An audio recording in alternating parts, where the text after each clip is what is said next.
ठीक है, पहले क्वेश्चन लिखेंगे, पहले क्वेश्चन लिखो, क्वेश्चन लिखो। A channel designed by Lacey's theory, question, a channel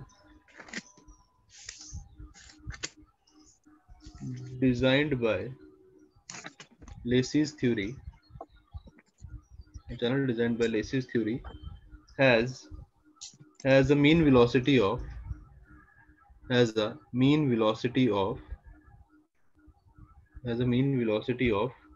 1 meter per second, has a mean velocity of 1 meter per second, full stop. If the silt factor is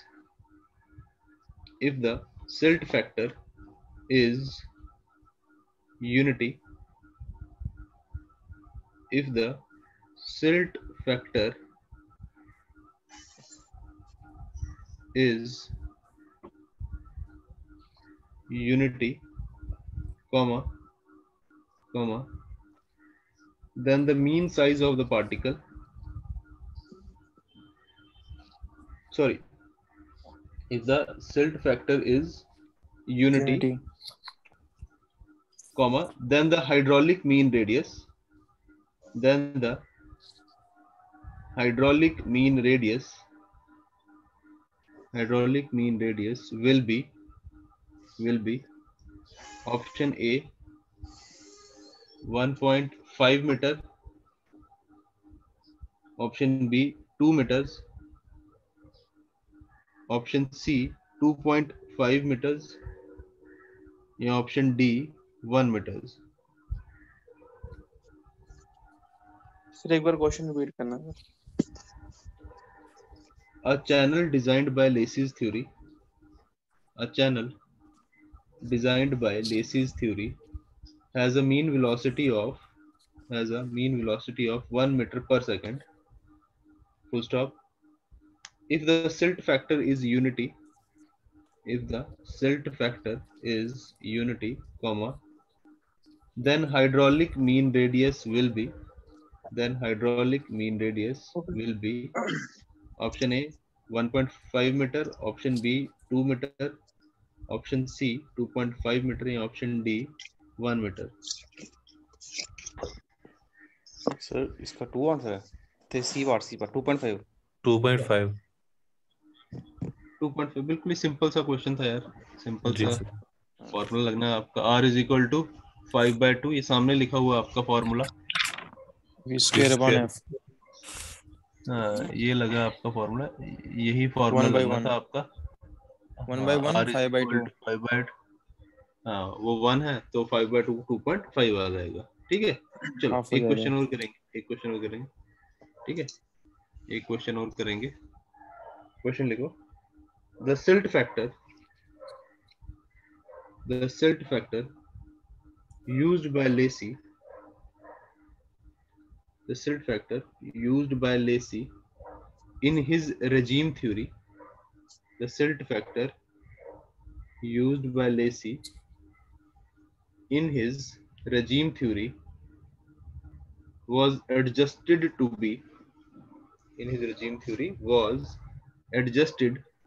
be equal to 1 for the silt of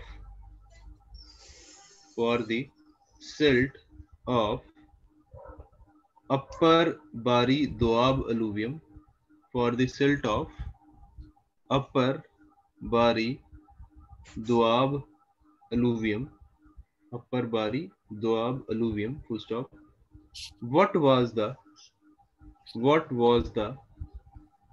mean size of this alluvium? What was the mean size of this alluvium? ठीक है, option लिखो, option A 0.28 mm, option A 0.28 mm, option B 0.32 mm, option B 0.32 mm, option C 0.4 mm, या option D 0.5 mm. Option D 0.5 mm.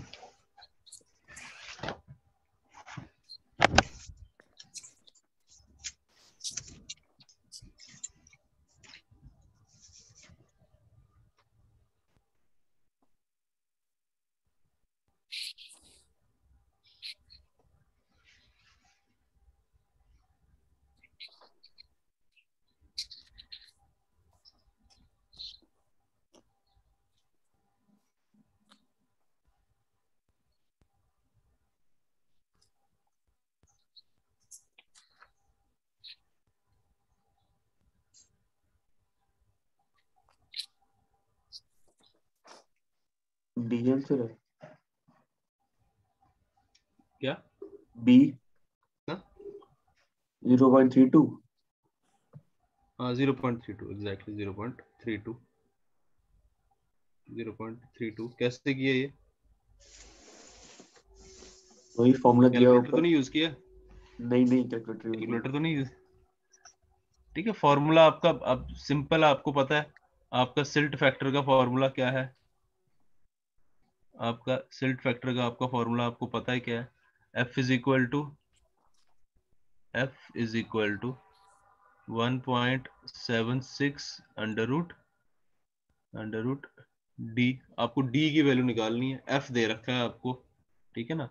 तो this implies 1 is equal to 1.76 under root D, और under root D is equal to 1/1.76। ठीक है, 1.76 का point हटा तो point ऊपर चला जाएगा, यह आ जाएगा 100 बाय 176 को 175 ले लो, 176 को अज्यूम कर लो यार कैलकुलेशन के लिए 175, ठीक है ना? तो ये क्या आ जाएगा? ये आ जाएगा 25 4 द 100 और ये 25 7 द 175, राइट? राइट, ये स्क्वायर रूट डी है तो उधर आके क्या हो जाएगा, स्क्वायर बन जाएगा दूसरी साइड। तो that means D is equal square आ जाएगा, 8 का स्क्वायर 16 और 7 का स्क्वायर 49। इसको इंटू 2 कर दो दोनों, है ना? दोनों को ऊपर और नीचे 2 से मल्टीप्लाई कर दो, ये बन जाएगा 32/98। अगर मैं इसको भी 2 से मल्टीप्लाई कर दूं और इसको भी 2 से मल्टीप्लाई, क्या फर्क पड़ता है, कट के वापस सेम हो जाएगा। तो बन गया 32/98। 32/98 तो अप्रोक्सीमेटली 0.32 mm। 98 को अगर हम 100 अज्यूम कर लें, ठीक है, तो अप्रोक्सीमेटली आपका 0.32 के आसपास आंसर आएगा। ठीक है, क्लियर है चीज सबको? ठीक है, तो थोड़ा सा इसमें अज्यूम करना पड़ेगा हमें कैलकुलेशन आसान करने के लिए, अपनी कैलकुलेशन को थोड़ा सिंप्लीफाई करने के लिए, नहीं तो कि कैलकुलेशन में फंसे रह जाओगे, ठीक है ना? तो इसलिए थोड़ा सा इसको हमें सिंप्लीफाई करना पड़ेगा। ठीक है, क्लियर है सबको ये? ठीक है, चलो एक क्वेश्चन और करेंगे, क्वेश्चन लिखो।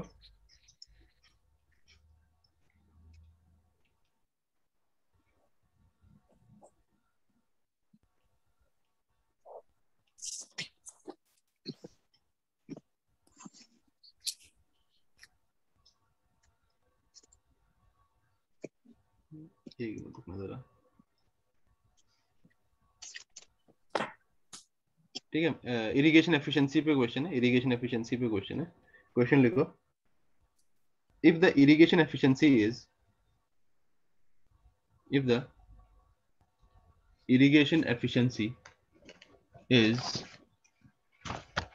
is 80%, if the irrigation efficiency is 80%, comma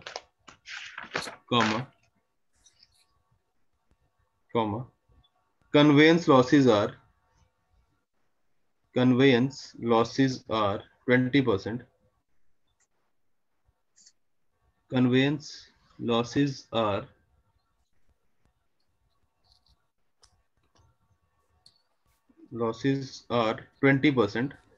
losses are 20%,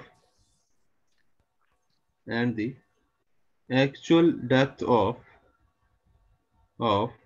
water stored, if the actual depth of water stored in root zone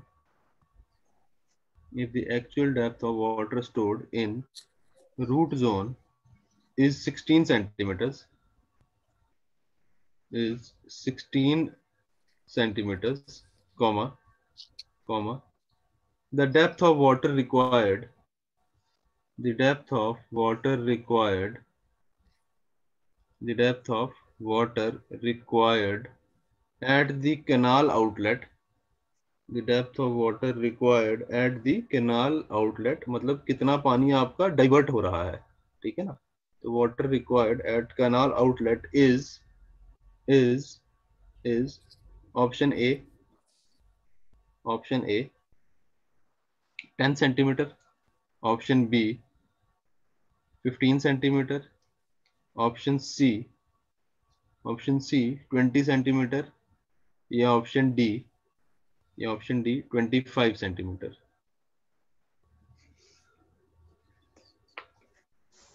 ठीक है, इस क्वेश्चन को ध्यान से पढ़ना, ठीक है। आपको क्या गिवन है, क्या निकालना है, ठीक है, इस चीज को ध्यान से देखना जरा।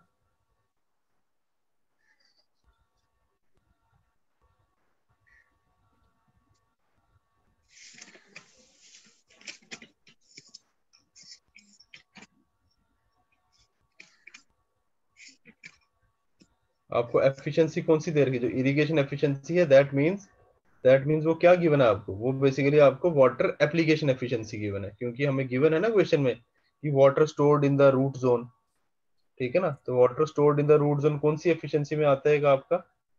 एक तो स्टोरेज में आएगा और एक एप्लीकेशन में आएगा, ठीक है ना? तो this is your basically water 25 application centimetre होगा एफिशिएंसी। सर, हाँ, 25 सेंटीमीटर डी। आंसर क्या है आपका? 25 सर, डी। 25 आ रहा था, हेलो, 25 आंसर। 25 आ सर, रहा 25। एग्जैक्टली, हाँ एग्जैक्टली 25 आएगा, 25 आएगा। कैसे किया, कैसे निकाला 25?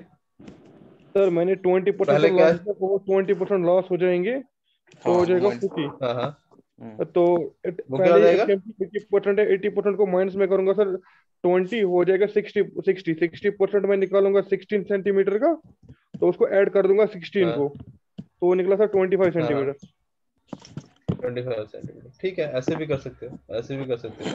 नहीं तो आप वाटर एप्लीकेशन अगर एफिशिएंसी यूज करो, अगर वाटर एप्लीकेशन एफिशिएंसी का अगर आप फॉर्मूला यूज करो, eta A is equal to क्या आ जाएगा? Water application root water stored in the root zone upon water delivered to the field, right? Water delivered to the field, right? तो आपको application efficiency given है कितनी? 80%, 0.8 is equal to, और stored in the root zone कितना given है? Water, that is 16 centimetre upon WF, तो that means WF water divert deliver to the field is equal to 16 upon 0.8। वो कितना बन जाएगा? पॉइंट का 10 चले गया ऊपर, 8 2 16, 20। मतलब 20 सेंटीमीटर जो वाटर है वो फील्ड में डिलीवर हो रहा है, ठीक है? ध्यान से सुनना, क्या बोलते हैं? 20 सेंटीमीटर वाटर फील्ड में डिलीवर हो रहा है। पर हमें पूछा क्या है? हमें पूछा है जो कनाल जहां से डाइवर्ट हो रहा है, कनाल आउटलेट पे कितना पानी चाहिए हमें। अब रास्ते में आपके क्या होंगे? लॉसेस तो होंगे, कन्वेंस लॉसेस, राइट? मतलब 20 सेंटीमीटर पहुंच रहा है, लेकिन एक्चुअल में निकला तो 20 से ज्यादा ही होगा ना आपके रिवर से, राइट? सर लॉसेस आपका जो लॉसेस प्लस पानी हो है जाएंगे। निकला तो, हाँ लॉसेस इसको ऐड करने पड़ेंगे ना इसके अंदर, ठीक है ना? तो अब आपको जो एक्चुअल जो आपका निकला होगा, ठीक है ना, वो तो ज्यादा निकला होगा। लॉसेस कितने हुए हैं? लॉसेस कितने हैं? 20%। 20%। इससे लॉसेस कितने हैं? 20%। इसका मतलब जो आपकी वाटर कन्वेयंस एफिशिएंसी है वो कितनी होगी? जो हमारी वाटर कन्वेयंस एफिशिएंसी है, नीटा सी, वो किसके बराबर होगी? 1 माइनस 0.2, 20% लॉसेस माइनस करने पड़ेंगे, राइट? जो आपकी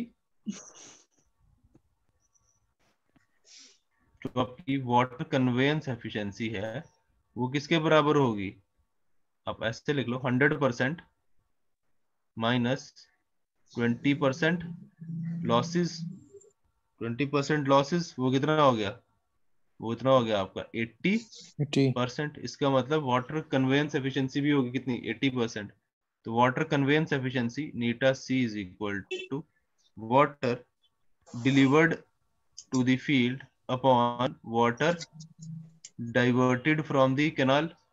तो that means 0.8 is equal to field में कितना डिलीवर हुआ है, ऊपर 20 निकाला सेंटीमीटर। हमने 20 upon water diverted from the main canal. तो याद आएगा WR इज इक्वल टू 20/0.8। तो सिंप्लीफाई करोगे तो आ जाएगा 25 सेंटीमीटर, तो आ जाएगा 25 सेंटीमीटर। ठीक है, इतना सब करने की जरूरत भी नहीं है। जब आपका 20 सेंटीमीटर आंसर आया है, जब आपका 20 सेंटीमीटर आंसर आया, दैट मीन्स 20 सेंटीमीटर पानी हमारा फील्ड में पहुंच रहा है। लॉसेस कितने, 20% दिए हुए हैं, इसका मतलब रास्ते में लॉसेस हुए हैं, इसका मतलब पानी तो ज्यादा निकला होगा ना, तभी 20 यहाँ पहुंचा है। ऑप्शन में देख लो, ऑप्शंस में 20 सेंटीमीटर से ज्यादा ऑप्शन कौन सा है, तो 20 सेंटीमीटर से ज्यादा ऑप्शन एक ही मिलेगा आपको 25 सेंटीमीटर का। ठीक है ना, तो इतना सिंप्लीफाई करने की जरूरत भी नहीं है। जब आपका 20 सेंटीमीटर आ गया तो ऑप्शंस देख के भी बता सकते हो, आप ऑप्शंस देख के भी बता सकते हो आंसर क्या होने वाला है। ठीक है ना, आंसर ऑब्वियस सी बात है 20 सेंटीमीटर से ज्यादा ही होगा, तो एक ही ऑप्शन बचता है, that is 25 centimetre, that is 25 centimetre. ठीक है, चलो एक क्वेश्चन और करेंगे, एक क्वेश्चन और करेंगे।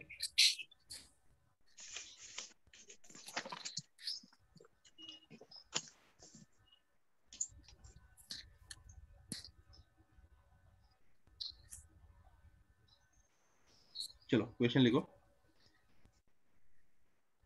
In an irrigated field, in an irrigated field, comma, the net irrigation requirement is, in an irrigation field, comma, the net irrigation requirement is 15 centimeter, is 15 centimeters, comma, the water application efficiency is, the water application efficiency is 80%, the water application efficiency is 80%, and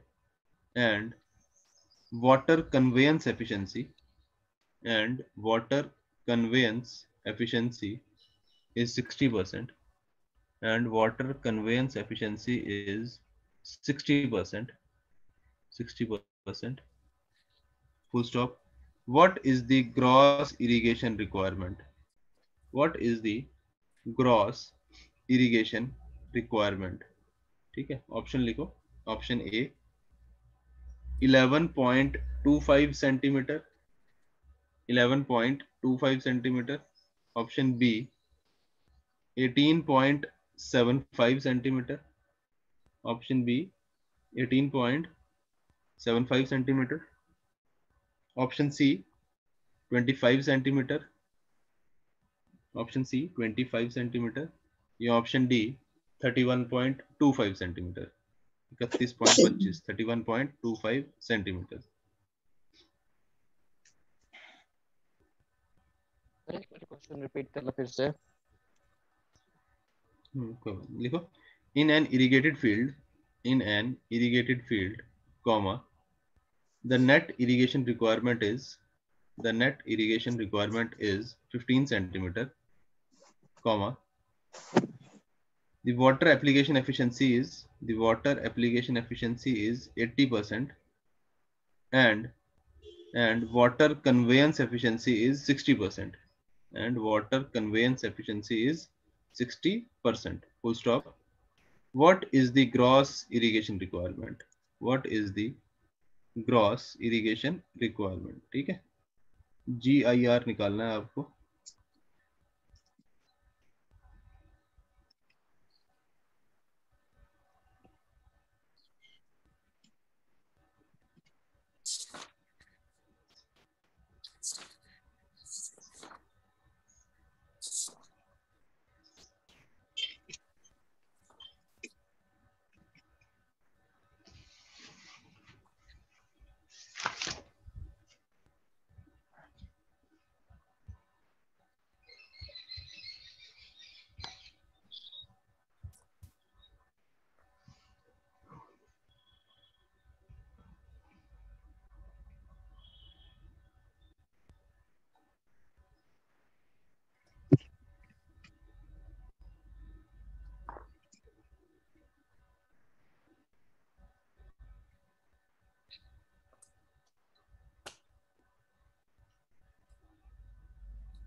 D. क्या answer आया? सी।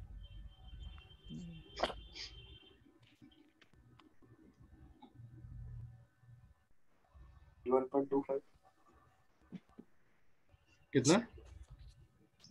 Last option. आवाज नहीं clear आ रही है आपकी यार, क्या बोल रहे 11 11 हो? नहीं नहीं नहीं नहीं, ध्यान से देखो, 11 नहीं 25 है है। सर। Sir D 31.25। 31.25। हाँ 31.25, 31.25। बुक लेते हैं। ठीक है ठीक है। तो क्या होगा आपका, हमें निकालना है बेसिकली GIR निकालना है, gross irrigation requirement, that is equal to gross irrigation requirement is equal to किसके बराबर होगा आपको? Net irrigation requirement divide by application efficiency and हाँ एग्जैक्ट, एफिशिएंसी। ठीक है। तो GIR इज इक्वल टू, मेरे किसका माइक है, बहुत डिस्टरबेंस आ रही है। कहाँ से सर बंद कर दो वहां से सर।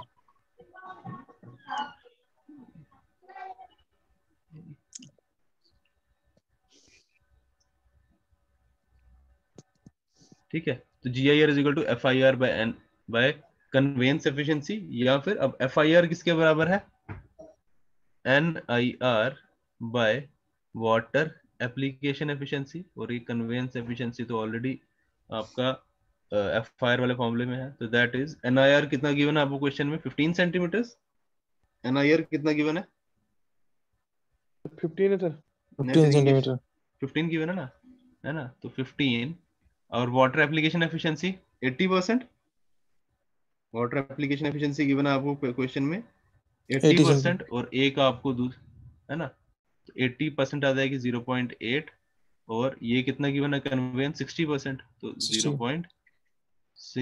बस यही कैलकुलेशन करनी है आपको यार, ये कैलकुलेट करोगे तो आपका आंसर आ जाएगा 31.25 सेंटीमीटर। ठीक है, 31.25 सेंटीमीटर। ठीक है, इसको सिंप्लीफाई कर लो। ठीक है, आपका आंसर आ जाएगा 31.25 सेंटीमीटर। ठीक है, क्लियर है सबको ये? ठीक है, चलो नेक्स्ट टॉपिक स्टार्ट करते हैं। That is sediment transport mechanism. ठीक है, सेडिमेंट ट्रांसपोर्ट मैकेनिज्म। ठीक है, इसमें बेसिकली हमने पढ़ना क्या है, सेडिमेंट ट्रांसपोर्ट मैकेनिज्म में कितना स्ट्रेस लगता है, कितना स्ट्रेस हमें चाहिए एक पार्टिकल को। ठीक है, आपके जो कैनाल है उसमें जो एक पार्टिकल है उसको अपनी जगह से डिस्प्लेस करने के लिए, हमें कितना स्ट्रेस हमें रिक्वायर्ड है। ठीक है, कितना स्ट्रेस हमें रिक्वायर्ड है एक पार्टिकल को अपनी पोजीशन से डिस्प्लेस करने के लिए। ठीक है, तो इसमें अब पार्टिकल्स हमारे दो जगह पे हैं।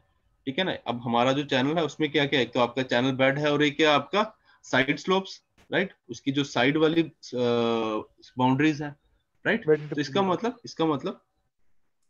मतलब आपको एक तो स्ट्रेस आपको निकालना पड़ेगा, किसके लिए, एक स्ट्रेस निकालना पड़ेगा चैनल बेड के लिए, और एक स्ट्रेस निकालना पड़ेगा आपको किसके लिए, साइड स्लोप के लिए। ठीक है ना, साइड स्लोप के लिए। ठीक है, तो सबसे पहले तो हम निकालते हैं कि because of movement of water, पानी के मूवमेंट के कारण, पानी चलने के कारण आपका कितना स्ट्रेस डेवलप हो रहा है। ठीक है, ये डेवलप हो रहा है और रिक्वायर्ड कितना, दोनों अलग अलग है। ठीक है ना, पहले हम निकाल रहे हैं ड्यू टू रनिंग वाटर आपका कितना स्ट्रेस डेवलप हो रहा है। इसको हम बोलते हैं tractive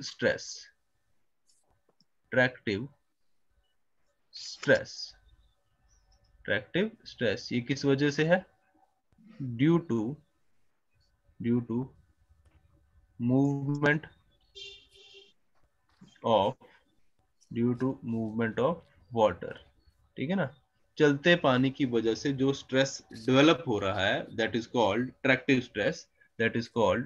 stress, and it is denoted by tau naught. ठीक है, tau naught, it is equal to gamma W unit weight of water into R hydraulic radius into S।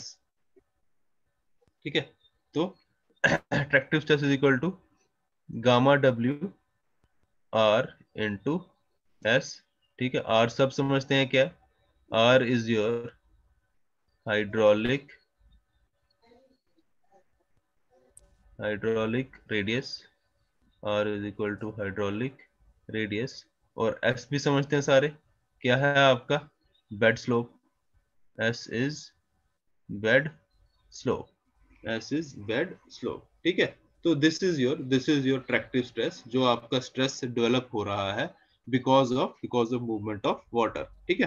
पर अब ये स्ट्रेस है, it does not act uniformly through out the channel boundary, ठीक है। तो ये स्ट्रेस है, ये आपका चैनल बाउंड्री के ऊपर यूनिफॉर्मली एक्ट नहीं करता, ठीक है। Let's suppose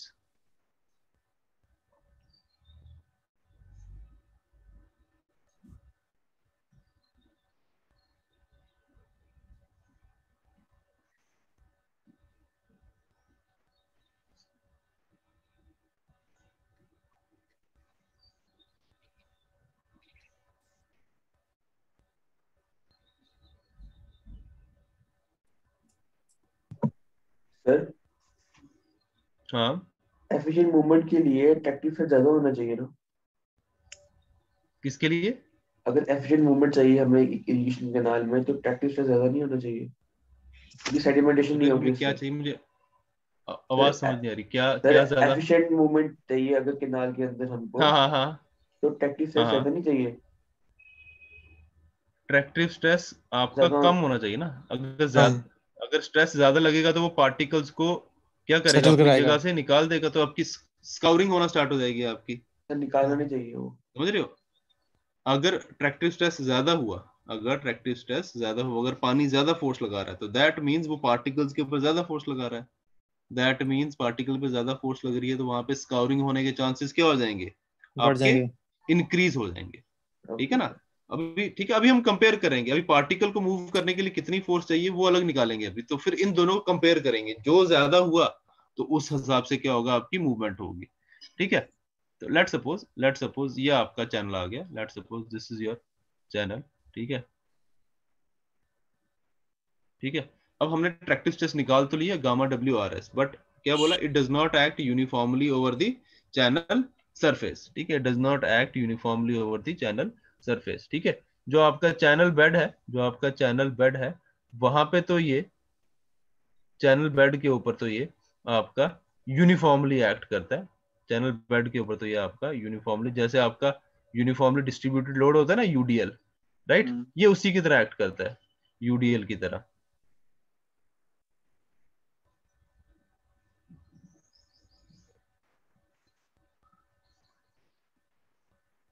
sir uniformly act करता है कि नहीं करता है? करता है यहाँ पे चैनल बेड के ऊपर जैसे यूडीएल होता है ना आपका, आपने 100 में पढ़ा होगा, यूनिफॉर्मली डिस्ट्रीब्यूटेड लोड, राइट, ये उसी की तरह एक्ट करता है, यूडीएल की तरह। और साइड स्लोप के साथ? अभी अभी तो साइड स्लोप की वेरिएशन बताता हूँ, ठीक है। तो ये आ गया आपका at the channel bed, it is acting gamma W R S, but आपका जो ये चैनल साइड स्लोप है, वहां पे ये एक्ट करता है कुछ इस तरीके से, सर,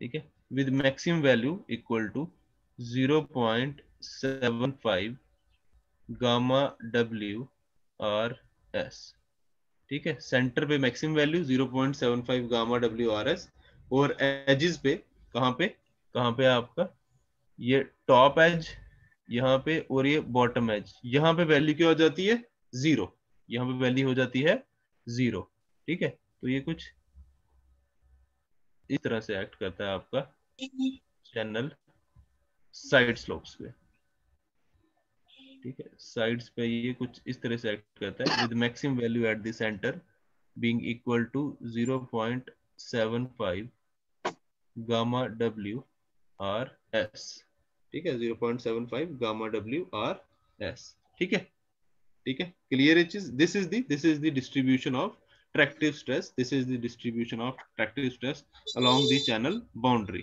ठीक है, अलोंग द चैनल बाउंड्री। कहने का मतलब क्या, कि जो पार्टिकल्स आपके चैनल बेड पे होंगे, जो पार्टिकल्स चैनल बेड पे होंगे, उनके ऊपर कितना स्ट्रेस लग रहा है? उनके ऊपर लग रहा है आपका gamma W R S, right. और जो पार्टिकल्स आपके साइड स्लोप पे होंगे, जो यहाँ पे आपकी सिल्ट जमा होगी, उनके ऊपर स्ट्रेस लगेगा 0.75 गामा डब्ल्यू आर एस। जो सिल्ट लोड, जो आपकी सिल्ट चैनल साइड स्लोप्स के ऊपर डिपॉजिट होगी, उसके ऊपर जो स्ट्रेस लगेगा that will be equal to 0.75 gamma W R S, that will be equal to 0.75 gamma W R S. ठीक है, ये तो हो गया लग कितना रहा है। अब हम निकालेंगे कि वो रेजिस्ट कितना कर सकते हैं। समझ गए? This is the stress that is acting on the channel, sorry your soil particles, जो सिल्ट पार्टिकल्स है उनके ऊपर इतना स्ट्रेस लग रहा है because of movement of water. ठीक है, अब उनकी अपनी कोई एबिलिटी होगी कितना वो रेजिस्ट कर सकते हैं। ठीक है ना, तो आगे हम निकालते हैं। अब हम निकालेंगे आपके कितना क्रिटिकल शियर स्ट्रेस वो रेजिस्ट कर सकते हैं। ठीक है, तो अकॉर्डिंगली एक साइंटिस्ट है जिनका नाम था शील्ड, SHIELD, शील्ड। इन्होंने निकाला आपका critical shear stress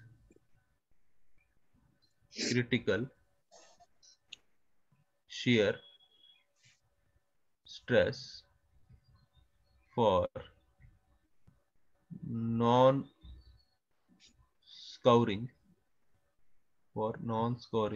of channel, critical shear stress for non scoring of channel। ठीक है, इन्होंने कहा that your critical shear stress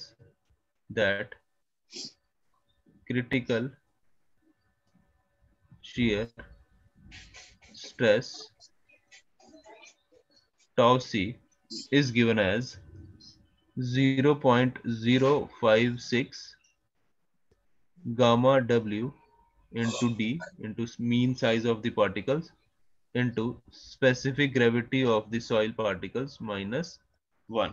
ठीक है, इन्होंने कहा that critical shear stress is given as 0.056 gamma w into d, where d is the mean size of soil particles and g is the specific gravity of soil, specific gravity of soil। ठीक है, तो यहां से हमारा क्या निकल गया? यहां से निकल गया हमारा this is your critical shear stress. मतलब कितना स्ट्रेस आपके सॉइल पार्टिकल्स क्या कर सकते हैं? रेजिस्ट कर सकते हैं। कितना आपका जो स्ट्रेस है जो आपके सॉइल पार्टिकल्स रेजिस्ट कर सकते हैं। ठीक है, तो अब आपकी जो इनऑर्गेनिक सॉइल होती है, फॉर इनऑर्गेनिक सॉइल आपकी स्पेसिफिक ग्रेविटी कितनी होती है? For inorganic soil G is equal to 2.65, right. और जो ऑर्गेनिक सॉइल होती है, उसके लिए कितनी होती है G? Organic soil less than 1, G is less than 1। जैसे पीट सॉइल होगी आपकी, right, G is less than 1। ठीक है, तो अब हम बात कर रहे हैं इनऑर्गेनिक सॉइल के लिए। तो हम अगर इस फॉर्मूले में, टॉसी के फॉर्मूले में, अगर इनऑर्गेनिक सॉइल कंसीडर करें तो ये आ जाएगा 0.056 gamma W into D into 2.65 minus 1, 2.65 minus 1। ठीक है, तो इसको अगर हम सिंप्लीफाई करें, तो ये जो ये रिलेशन बन जाता है, दैट बन जाता है आपका tau c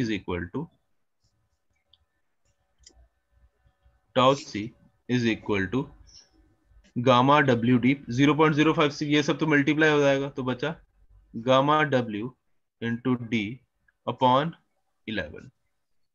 ठीक है, ये हमारा फॉर्मूला बन गया, gamma W D upon gamma W into D upon 11, ठीक है ना? तो this is the value of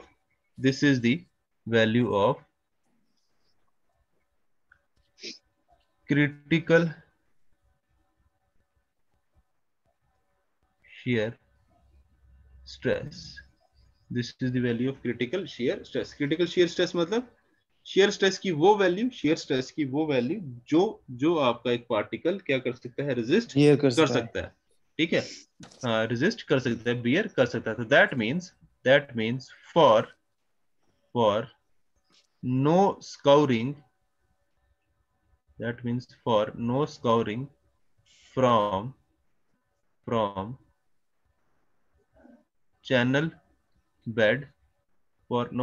from channel bed, your tractive stress tau naught should be less than or equal to Yes. tau c, right? जब तक आपका tractive stress critical shear stress के limit में है, तब तक क्या होगा? स्काउरिंग नहीं होगी, राइट? क्लियर इतनी चीज? ये चीज समझ आई सबको? ठीक है। For no scouring from channel bed, your tractive stress should be less than equal to your critical stress, और this implies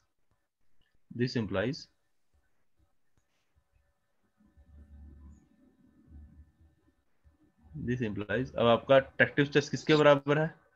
gamma W RS should be less than equal to tau c किसके बराबर है? Gamma W into D by 11, right? तो ये gamma W cancel out हो गया, तो that means 11 चले गया उधर, 11 RS should be less than equal to D, और D should be greater than or equal to 11 RS. Yes, very important condition. कहने का मतलब क्या है कि if your mean size of particles is greater than 11 times RS, आपकी क्या होगी? स्कोरिंग नहीं होगी, ठीक है ना? तो for no scouring, your mean size of the particle should be greater than 11 times your hydraulic mean radius into slope, ठीक है? क्लियर है? D should be greater than or equal to 11 RS. ये पहली कंडीशन आ गई, ध्यान रखना ये कंडीशन किसके लिए है, ठीक है? यहां तक या और ऊपर? थोड़ा ऊपर, बस ये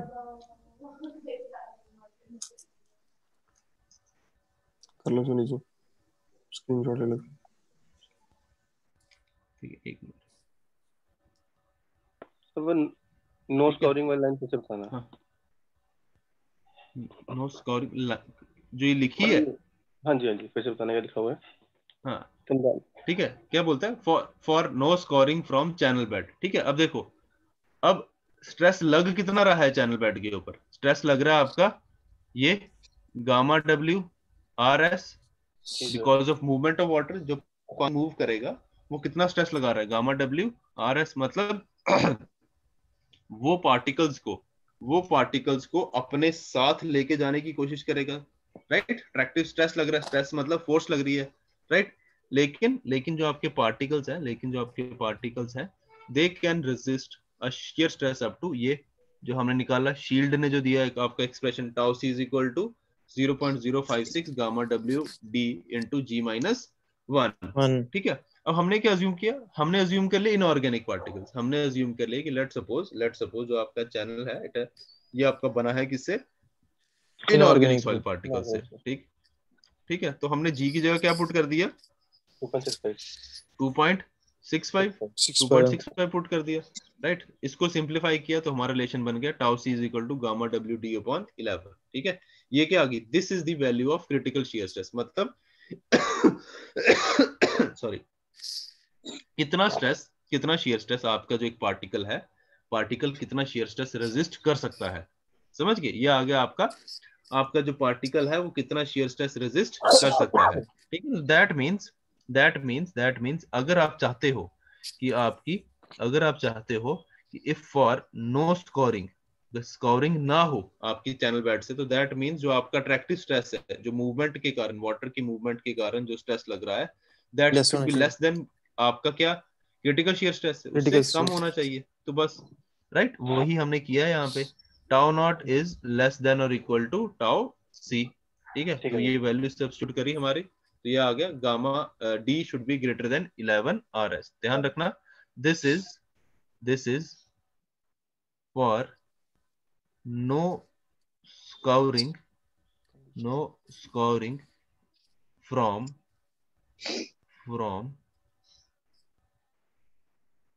चैनल बेड।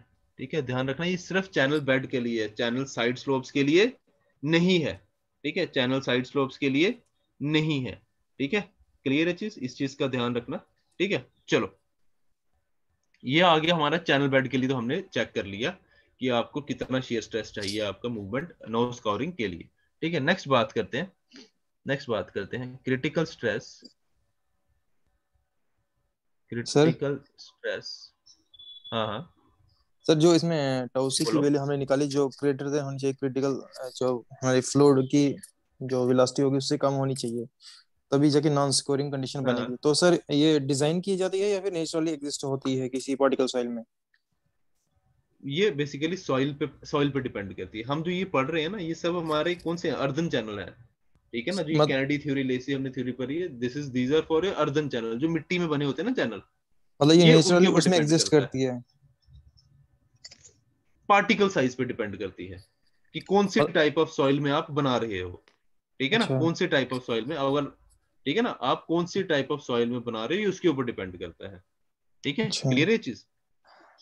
तो सर सपोज कभी नेक्स्ट हमारे पास आप, ऐसी हाँ कंडीशन आती है कि हमें यहाँ से एक केनाल निकालनी है जहां पर इसकी वैल्यू ज्यादा आती है, तो उस केस में हमें वहां पे कंपेक्शन करनी पड़ेगी? हाँ, आपको वहां पे कुछ, आपको उस वहां पे आपको क्या करना पड़ेगा, कुछ ऐसे सॉइल मेजर्स आपको लेने पड़ेंगे जिससे क्या हो, स्टेबिलिटी इंक्रीज हो जाए। आपको अच्छा, स्टेबिलिटी इंक्रीज करने के लिए वहां पे कॉम्पैक्शन करनी पड़ेगी, या कोई भी और जो आपका प्रोसेस जो आपने भी सॉइल होगा। में शायद लास्ट, हाँ स्टेबलाइजेशन ऑफ सॉइल पढ़ते हैं ना, सॉइल स्टेबलाइजेशन। जी जी जी। ठीक है ना, सॉइल में आपका लास्ट चैप्टर एक सॉइल स्टेबलाइजेशन, आपको वो वाले मेथड्स अप्लाई करने पड़ेंगे पहले आपको सॉइल को स्टेबल करने के लिए। ठीक है ना, फिर उसके बाद ठीक है आप क्या सर। कर सकते हो, अपना चैनल डिजाइन कर सकते हैं।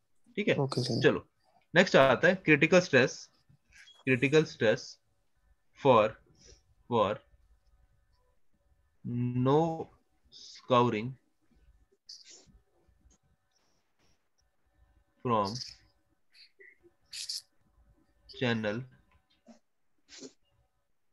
नो स्कोरिंग फ्रॉम चैनल तो थोड़ा ऊपर कर दीजिए। ठीक है साइड स्लोप।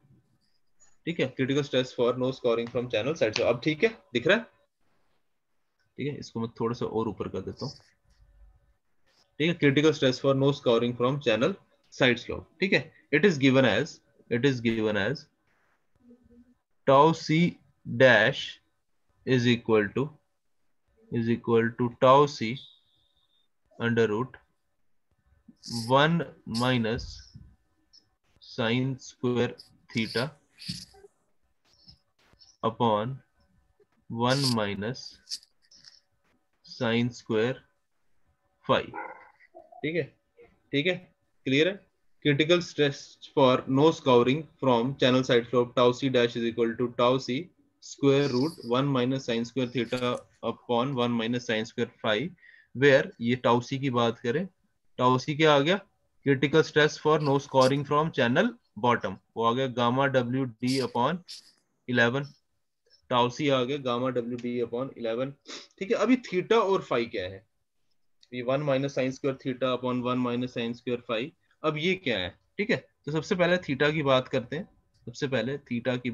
हैं। Theta is nothing but angle of side slope. Side slope. ठीक है, साइड स्लोप का जो एंगल है, थीटा तो कोई दिक्कत नहीं है, थीटा आ गया हमारा, दिस इज अवर थीटा, ये जो ये एंगल है, दिस इज अवर थीटा। ठीक है, साइड स्लोप का क्या एंगल है? ठीक है, ये आ गया थीटा। अब बात करते हैं फाई की।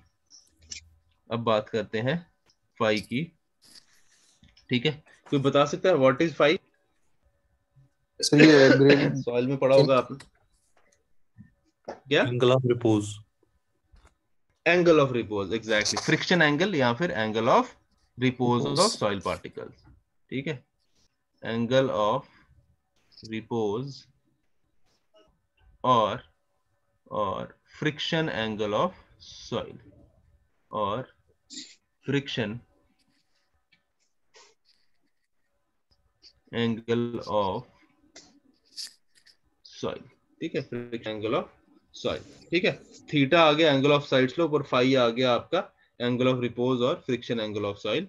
तो दैट मींस अब हमारा जो टाउ सी डैश है, ठीक है, टाउ सी डैश मतलब critical shear stress for no scouring from channel side slope, tau C dash is equal to gamma W D upon 11 square root 1 minus sine square theta upon 1 minus sine square phi. ठीक है, ये तो आ गया आपका critical shear stress, मतलब कितना shear stress आपका वो रेजिस्ट साइड स्लोप पे जो पार्टिकल्स हैं कितने वो रेजिस्ट कर सकते हैं। ठीक है, कितना वो रेजिस्ट कर सकता है। तो that means for no स्कौरिंग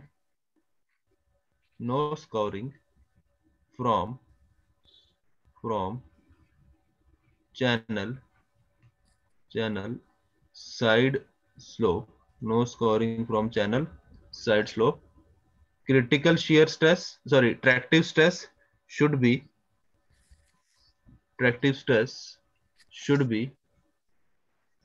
less than or equal to critical shear stress. Tau naught should be less than or equal to tau c dash, right? Tractive stress कितना होगा? कितना होगा ट्रैक्टिव स्ट्रेस साइड स्लोप के लिए?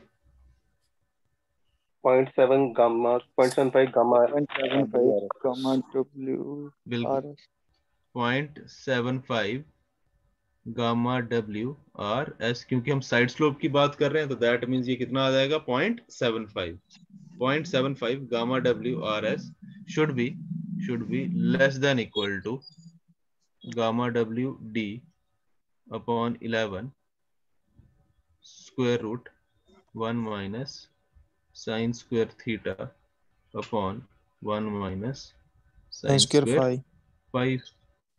ठीक है, ये gamma w cancel out हो जाएगा, 11 उधर चला जाएगा, या फिर इसको ऐसे ही रखो तो ये बन गया आपका 0.75 RS should be less than equal to d by 11 upon 1 minus sin square theta upon 1 minus sin square phi, 1 minus sin square phi। ठीक है, तो this is the condition for no scouring from channel side slope. ठीक है, इसकी कोई और simplified form नहीं है, ये इसी फॉर्म में है आपका 0.75 RS gamma WRS less than equal to gamma WD upon 11 under root 1 minus sin square theta upon 1 minus sin square phi।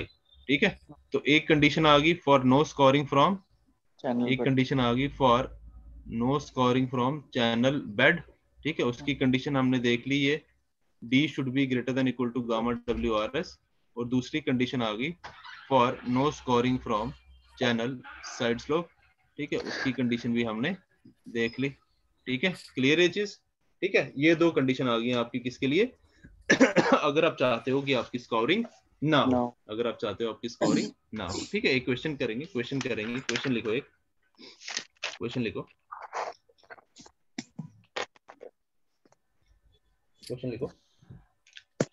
the minimum size of gravel the minimum size of gravel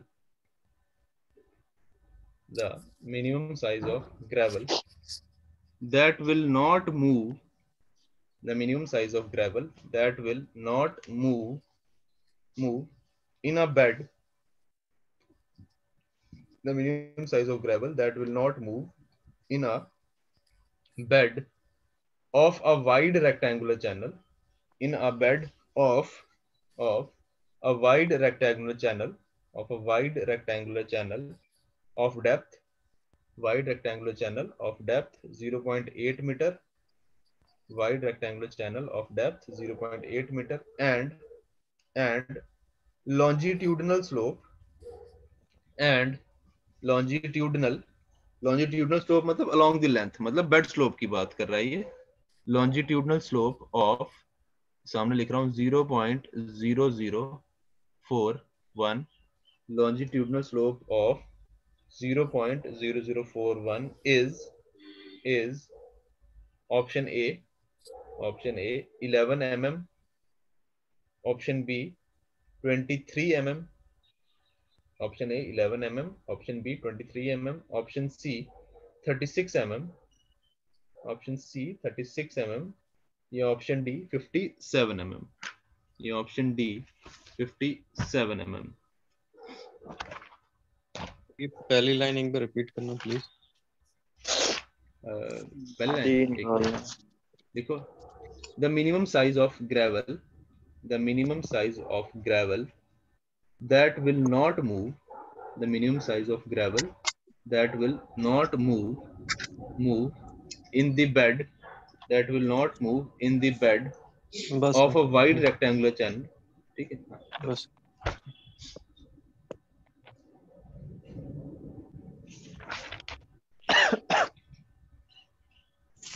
कर दो repeat, क्या था sir? Repeat कर दो, क्या था? Wide channel, क्या कह रहे हो? रिपीट कर दो, क्या था? Wide rectangular channel, wide rectangular channel आगे will not move in the bed of a wide rectangular channel of depth 0.8 meter and longitudinal slope of 0.0041 is 0.0041 is उसके बाद ऑप्शन है आपके आगे 36 mm. हाँ 36 mm. हाँ 36 mm होगा, बिल्कुल से 36 mm होगा. देखो इसमें एक छोटी सी आपकी सिर्फ ट्रिक है, वो आपको क्या बेसिकली आपको हाइड्रोलिक रेडियस नहीं गिवन है, ध्यान रखना. आर आपको क्वेश्चन में नहीं गिवन, आपको सिर्फ क्या दिया? डेप्थ ऑफ फ्लो दिया हुआ है, आपको सिर्फ डेप्थ ऑफ फ्लो दिया हुआ है. अब आपको अगर आपको डी निकालना है, साइज ऑफ पार्टिकल निकालना है for no scouring channel bed, condition क्या है? D should be greater than or equal to 11 RS. That means your D should be equal to 11 RS, right? S आपको given है 0.0041, S आपको given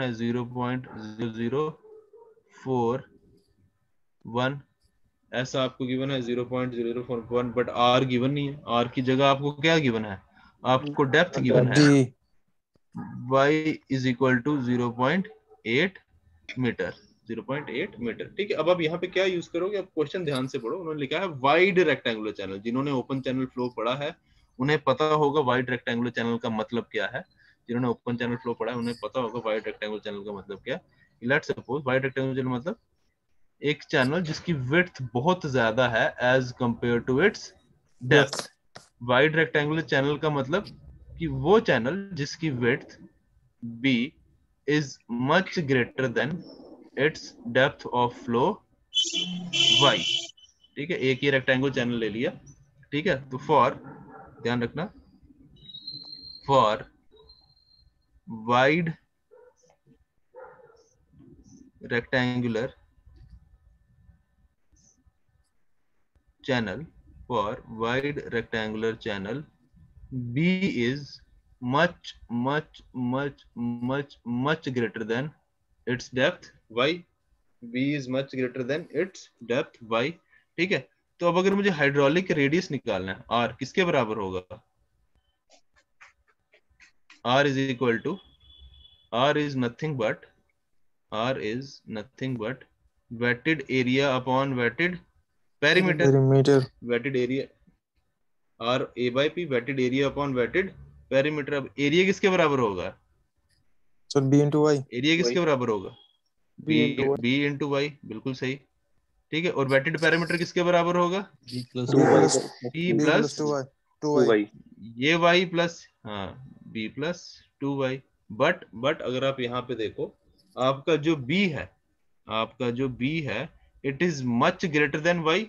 that जी sir. Means b plus 2y में, हम b plus 2y में इस y को क्या कर सकते हैं, इसको हम नेग्लेक्ट कर सकते हैं, जीरो। क्योंकि ये बड़ी ही छोटी टर्म होगी, इसको हमने क्या कर लिया, नेग्लेक्ट कर दिया। तो दैट मीन्स हमारा हाइड्रोलिक रेडियस क्या बचा, b into Y upon B. b, b into Y upon b। तो ये b b cancel out, so that means hydraulic radius is nothing but depth of flow। r is nothing but depth of flow, पर किसके लिए, किसके लिए, wide for channel. Wide rectangular channel. ठीक है, ध्यान रखना, सिर्फ और सिर्फ वाइड रेक्टेंगुलर चैनल के लिए, वाइड रेक्टेंगुलर चैनल। ठीक है, तो अब आप ये क्वेश्चन है सॉल्व कर सकते हो, अब आप ये क्वेश्चन सॉल्व कर सकते हो। तो d is equal to 11 y into s, 11 into 0.8 into 0.0041। 4.1। तो ये सॉल्व करोगे तो ये d आ जाएगा आपका, 36 mm। d आ जाएगा आपका 36 mm। ठीक है, इसको सिंप्लीफाई करोगे तो ये आ जाएगा, d आ जाएगा आपका 36 mm। ठीक है, क्लियर है ये? किसी को कोई डाउट इस वाइड रेक्टेंगल वाले चैनल कंसेप्ट में?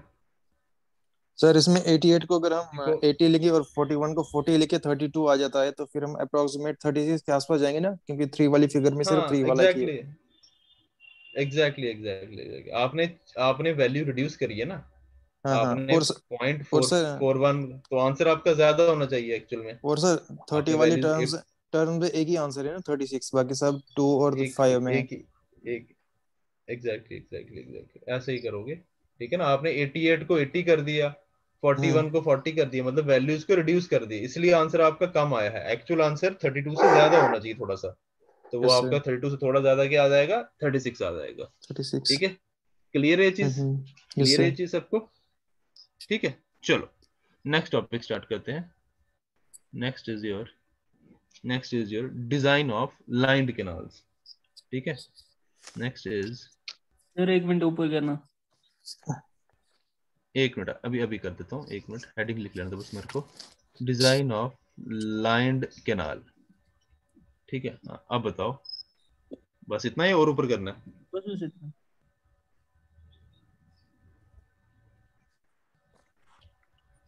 बस हो गया सर, कर दो सर नीचे। ठीक है, चलो ठीक है, चलो नेक्स्ट देखते हैं, डिजाइन ऑफ लाइंड कैनाल। ठीक है, अभी तक हमने जितने देखे, जो आपने लेसिस थ्योरी पढ़ी और जो आपने कैनेडीज थ्योरी पढ़ी, that was for unlined canal, जो आपके कच्चे कैनाल जो मिट्टी में बनते हैं, these are for unlined canal. Next बात करते हैं हम लाइंड कैनाल की। नेक्स्ट बात करते हैं हम लाइंड कैनाल की। ठीक है, तो सबसे पहले हम बात करेंगे इसके एडवांटेजेस की। ठीक है, लाइंड कैनाल के एडवांटेजेस क्या क्या होते हैं, एडवांटेजेस। ठीक है, तो बताते चलो, एक मिनट सीपेज लॉस कम होंगे। एक मिनट, बैटरी लो हो रही है फोन की, चार्जिंग पे लगा लो।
चलो अब बात करते हैं।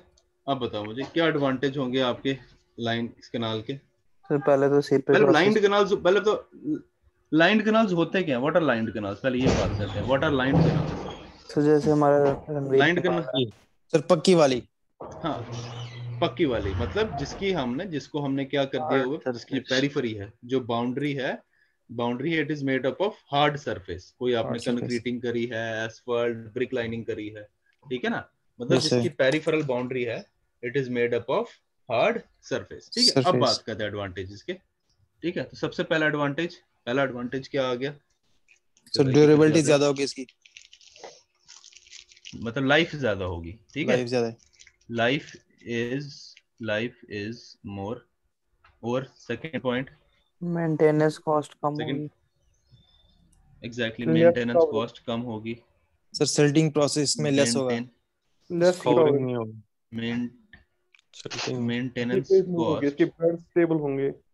वाटर लॉगिंग में इज जाएगी वाटर लेस। लॉग और third point, sir seepage silting control. Third point, silting less silting process. पे वाटर लॉगिंग ठीक है, हाँ सीपेज कम होगी। Sir seepage silting silting. Control, देखो हाँ सीपेज नहीं होगी लिख तो लो सर, ऑब्वियसली बात है सेल्टिंग वाटर लिख लो लॉगिंग पहले। भी। हाँ नेक्स्ट आ गया आपका, देखो सिल्टिंग क्यों नहीं होगी, पहले ये बताओ। सर फ्रिक्शन क्योंकि सिल्टिंग क्यों फ्रिक्शन नहीं कम होगी? होगा। बिटवीन वाटर एंड इसका, जो इसका बेड होगा तो वो तो कम होगी। हाँ सर क्योंकि वो ज्यादा। अगर नहीं कम हो, अनलाइंड और लाइंड में देखा जाए तो इसमें कंपैरिजन उससे स्मूथ सरफेस होती है, क्योंकि हमने इसको प्रॉपरली किया हुआ हाँ है ना, ठीक है, ज्योमेट्री इसकी बनाई हुई है। हाँ तो हाँ फिर इसमें उससे हमने क्या होगा, प्रोवाइड, फ्रिक्शन कम। फ्रिक्शन कम होगा तो ऑब्वियस सी बात है कि जो हमारी वेलोसिटी होगी फ्लो की, वो डिक्रीज उसको होगी। आगे हाँ लेके जाएगी। तो इसमें हाँ फ्रिक्शन जब कम होगी एग्जैक्टली सरफेस देखो पे। बस इसी में यही पॉइंट है, हाइयर वेलोसिटी हम परमिट कर सकते हैं। देखो फ्रिक्शन कम होगी इसका मतलब इसमें स्काउरिंग भी कम होगी। देखो कम हम होगी। वेलोसिटी पे कंट्रोल क्यों करते हैं, हम वेलोसिटी पे ज्यादा वेलोसिटी होगी तो स्कोरिंग होने के ज्यादा चांसेस होंगे। हम्म। समझ रहे हो, वेलोसिटी ज्यादा होगी तो स्कोरिंग होने के चांसेस ज्यादा होंगे, बट इट ज्यादा is made of hard surface, ये लाइंड है, तो इसका मतलब इसमें हम हाइयर वेलोसिटी परमिट कर सकते हैं। कर तो सकते अगर हैं। हाइयर वेलोसिटी परमिट कर सकते हैं दैट मींस सिल्टिंग के होने के भी चांसेस कम हो जाएंगे, कम होगी ठीक है ना, सर इसकी राइट। एफिशिएंसी भी ज्यादा तो होगी। एग्जैक्टली वेलोसिटी ज्यादा, डिस्चार्ज भी ज्यादा होगा। हाइयर एफिशिएंसी ज्यादा होगी। Velocity higher velocity may be permitted, may be permitted, इसका मतलब less silting and scouring, scoring less silting and scoring. scouring, ठीक है। ओके। और सीपेज कंट्रोल है तो इसका मतलब वाटर लॉगिंग भी लास्ट। कंट्रोल हो जाएगी, no water logging prevention, right. और सर इसमें जब और हमारे पास मतलब लॉसेस भी कंट्रोल हो गए और हम प्रॉपर फ्लो भी दे सकते, इसका मतलब हम ज्यादा एरिया को आगे प्रोवाइड कर सकते हैं water supply. Increase in command area, command area. Increase in command area बढ़ जाएगा, ऑब्वियसली बात है, यस सर। लॉसेस कम हो गई, वेलोसिटी बढ़ गई, डिस्चार्ज इंक्रीज हो गया, तो इसका मतलब ज्यादा एरिया कवर कर सकते हो, सर ठीक है। चलो ये और हो सर गया, एक और पॉइंट बनता है। बस बहुत है यार, बस करो लिख यार, लो क्या सर, लिख करना लो है, सर। काफी सर है। ज्यादा, सर रेवेन्यू भी ज्यादा जनरेट होगा ना फिर जब हम ज्यादा एरिया को कमांड एरिया बनाएंगे तो। हाँ एग्जैक्टली अभियाना ज्यादा लेंगे हम फार्मर से। अभियाना बिलियन। समझते हैं सारे क्या होते हैं लोग, जी। ठीक है। चलो ये हो गया एडवांटेज, नेक्स्ट बात करते हैं डिसएडवांटेजेस की। एडवांटेज तो बहुत लिखा दिए, डिसएडवांटेज बताओ अब। इनिशियल कॉस्ट ज्यादा होगी। क्या ज्यादा होगी? Initial cost. Exactly construction cost ज्यादा होगी इसकी। आ गया आपका पहला, आ गया हाइयर कंस्ट्रक्शन कॉस्ट, टाइम भी ज्यादा लगेगा। हायर हायर बिल्कुल हाइयर कंस्ट्रक्शन कॉस्ट। सर ये सेकंड और ये अन हाइयर इकोनॉमिकल कंस्ट्रक्शन, होगी। इकोनॉमिकल होगी ये तो। अन लॉन्ग, इकोनॉमिकल। इसके ऊपर हम डिस्कस करते हैं। Longer construction period, longer construction design to be period, proper. हाँ नहीं नहीं वो तो चलो ठीक है, वो कंस्ट्रक्शन पीरियड में आ जाएगा, डिजाइन का टाइम लगेगा ज्यादा। और बताओ क्या होगा और? Maintenance cost. मेंटेनेंस कॉस्ट कम होगी ना, ये तो एडवांटेज है। कम होगी। मेंटेनेंस कॉस्ट कम होगी इसकी, वो तो एडवांटेज है इसका। जैसे आपका रिजिड पेमेंट फ्लेक्सिबल पेमेंट होता है, फ्लेक्सिबल पेमेंट में आपकी कंस्ट्रक्शन कॉस्ट कम होती है लेकिन मेंटेनेंस कॉस्ट ज्यादा होती है। रिजिड में आपकी कंस्ट्रक्शन कॉस्ट ज्यादा होती है लेकिन मेंटेनेंस कॉस्ट कम होती है। ठीक है, और बताओ इसका कोई डिसएडवांटेज? सर देखो सेफ्टी आप का बात कर रहे थे आउटलेट। ना इसकी। सर हाँ डिस्चार्ज ज्यादा होगा तो फिर अगर सपोज कि हमारा फ्लड पॉसिबिलिटी है इसमें? सर डिफिकल्ट नहीं नहीं नहीं नहीं रिपेयर करना मुश्किल होता है इसको। नहीं नहीं, हाँ रिपेयर करना इसको रिपेयर कॉस्ट कॉस्ट यार नहीं हो मुश्किल जाता है लगता वैसे है। As such. नहीं इसके देखा जाए तो मोटे मोटे ना इसके दो ही डिसएडवांटेज हैं, ये जो लिख दिए हैं। सर ठीक है ना, बंदे यही नहाने आपके जाते मोटे हैं, मोटे डूब दो। जाते सर इवेपोरेशन हाँ ज्यादा वो होती है सही इसमें बात क्योंकि है। ये वेलोसिटी ज्यादा तो क्या ज्यादा होती है इसमें? इवेपोरेशन ज्यादा नहीं नहीं हो जाएगी अगर वेलोसिटी ज्यादा तो। नहीं यार इवेपोरेशन दोनों में ही सेम ही होगी ना, चाहे आप अनलाइंड है चाहे लाइंड है। अब आपकी इवेपोरेशन डिपेंड करिए एक्सपोज्ड एरिया पे, एक्सपोज्ड तो एरिया। एक्सपोज्ड एरिया दोनों में सेम ही होगा। एक्सपोज्ड एरिया दोनों में सेम होगा। ठीक है ना, तो मोटे बस मोटे इसके दो ही डिसएडवांटेज है, एक तो कंस्ट्रक्शन कॉस्ट ज्यादा है और एक कंस्ट्रक्शन पीरियड ज्यादा है। ठीक है, वो अनइकोनॉमिकल की बात कर रहे थे, तो वो अनइकोनॉमिकल नहीं इकोनॉमिकल ही होती है। कोई भी हम जो प्रोजेक्ट होते हैं सिविल का वो करते ही तभी है अगर इकोनॉमिकल हो, अगर अनइकोनॉमिकल हो तो हम वो प्रोजेक्ट ही नहीं करते हैं। ठीक है ना, तो सबसे बड़ा जो मेन हमारा जो क्राइटेरिया होता है दैट इज इकोनॉमिक्स। ठीक है ना, आपकी इकोनॉमिकल होगा तो ही हम कोई प्रोजेक्ट टेकअप करते हैं। ठीक है ना, तो ये इकोनॉमिकल तो होता ही है। ठीक है, आपके बेनिफिट से ज्यादा होते हैं। हम बेसिकली कोई भी जब हम सिविल का जो कोई भी कंस्ट्रक्शन प्रोजेक्ट लेते हैं हम एक चीज निकालते हैं जिसे हम बोलते हैं कॉस्ट बेनिफिट रेशियो। ठीक है ना, हम निकालते हैं benefit to cost ratio, benefit to cost ratio. तो कोई भी प्रोजेक्ट हम निकालते हैं तो benefit to cost ratio should be greater than और इक्वल टू 1। ठीक है, बेनिफिट टू कॉस्ट रेशियो हमेशा आपका ग्रेटर देन और इक्वल टू 1 होना चाहिए। ये होगा तभी हम प्रोजेक्ट टेकअप करते, नहीं होगा तो फिर कुछ ना कुछ चेंजेस उसके अंदर या फिर कोई भी कुछ ना कुछ प्रोसेस लगा के हम पहले इसको इंक्रीज करते हैं। ठीक है, क्लियर है चीज? तो ये आ गया आपके मोटे मोटे क्या आपके एडवांटेज और डिसएडवांटेज किसके, लाइन कैनाल के। ठीक है, एडवांटेज और डिसएडवांटेज आपके लाइन कैनाल के। ठीक है, चलो नेक्स्ट देखते हैं सर लिखने दो। Design of line canal. अच्छा लिखना है। सर ने नोट्स भेजे तो हैं कल के। हाँ भेजे हुए मैंने सारे ही नोट्स आपको, मैंने कल के भेज दिए हुए हैं सारे।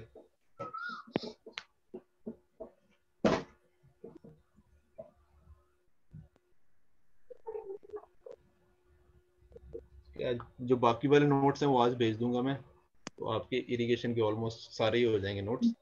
ठीक है, और साथ में भेजूंगा मैं आपको आज इन्वायरमेंट के भी नोट्स। ठीक है, तो उसमें आपका जो पहला कंपोनेंट है आपका रॉ वाटर ट्रीटमेंट, ठीक है, उसके नोट्स भेज दूंगा आज आपको। ठीक है, तो वो भी साथ साथ में पढ़ना स्टार्ट कर दो, तो जब ये खत्म होगा तो उसको बाद में उसको टेकअप कर लेंगे। ठीक है, करूँ आगे अब? Okay sir. ठीक है, चलो next is design of lined canal.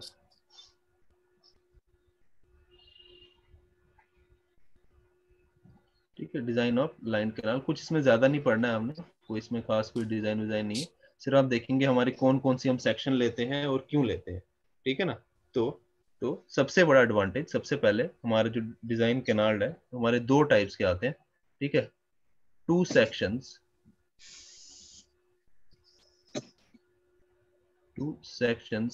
Are provided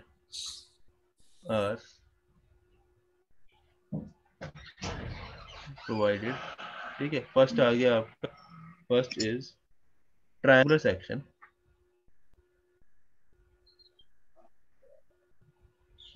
Next is triangular section with round bottom, triangular section with round bottom, और ये कब यूज करते हैं, ये कब यूज करते हैं हम triangular section? when your discharge is less than 150 metre cube per second.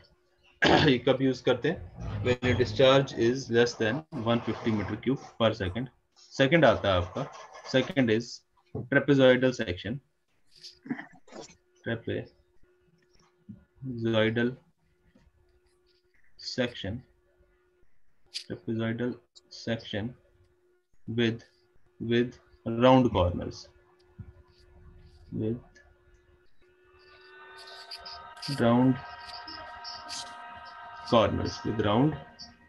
ठीक है। और ये कब यूज करते हैं? when your discharge is greater than 150 metre cube per second, ठीक है। when your discharge is greater than 150 metre cube per second, ठीक है। क्लियर चीज? तो ये आ गया आपका ट्रायंगुलर सेक्शन और ट्रेपेजॉइडल सेक्शन, ठीक है। अब इसमें आप ध्यान से देखो, हमने जो नाम लिखा है, ये क्या लिखा है?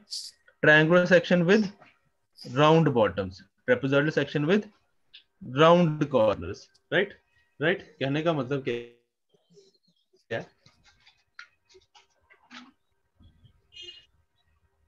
कहने का मतलब क्या है कि लेट्स सपोज अगर हमारे पास, हम एक सेक्शन ड्रॉ करते हैं, ठीक है, ट्रायंगुलर सेक्शन की बात करें। लेट्स सपोज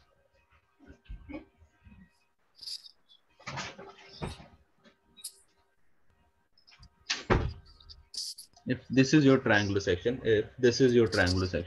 तो हम क्या करते हैं? इसका जो ये कॉर्नर एज होता है, ये इसका जो ये एपेक्स है, ये वर्टेक्स है, हम यहाँ पे क्या करते हैं? इसको यहाँ से राउंड करते हैं,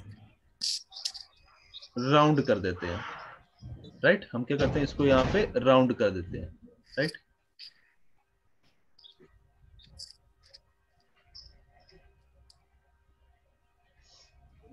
तो यहाँ से राउंड कर देते हैं। अब राउंड क्यों करते हैं? ठीक है। अब इसके पीछे क्या एडवांटेज है?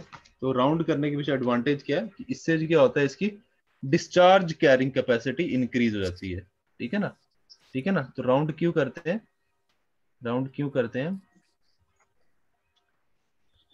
To increase discharge carrying capacity,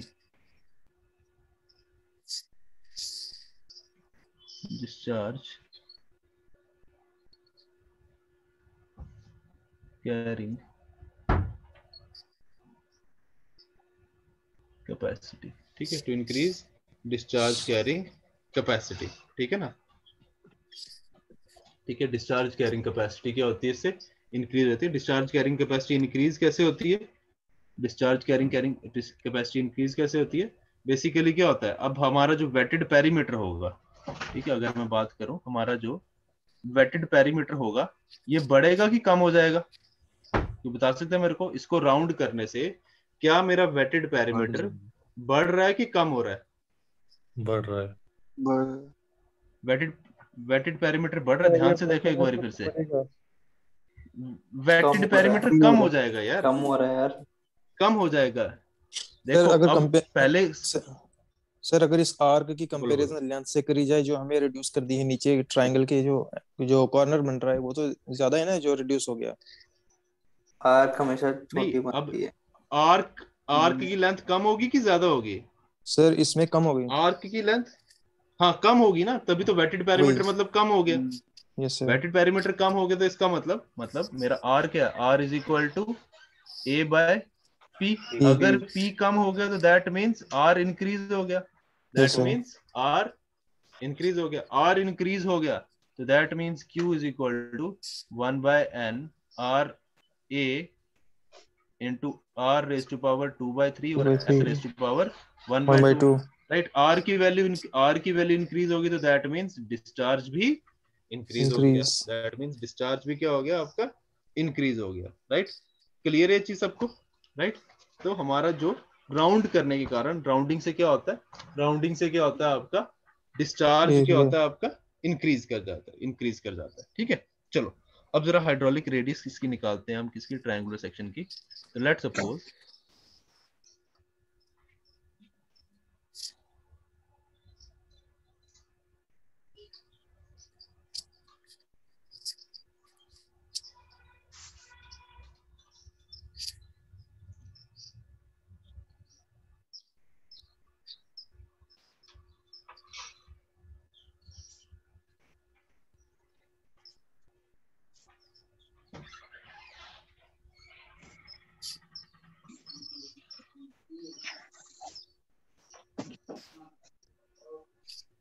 So let's suppose this is your triangular section.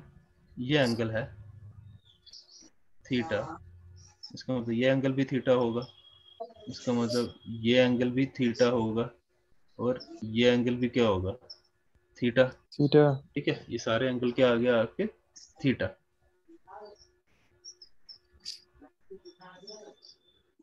ठीक है, इसको मैं थोड़ा सा और अच्छे से बनाता हूँ, एक मिनट। ठीक है, लेट्स सपोज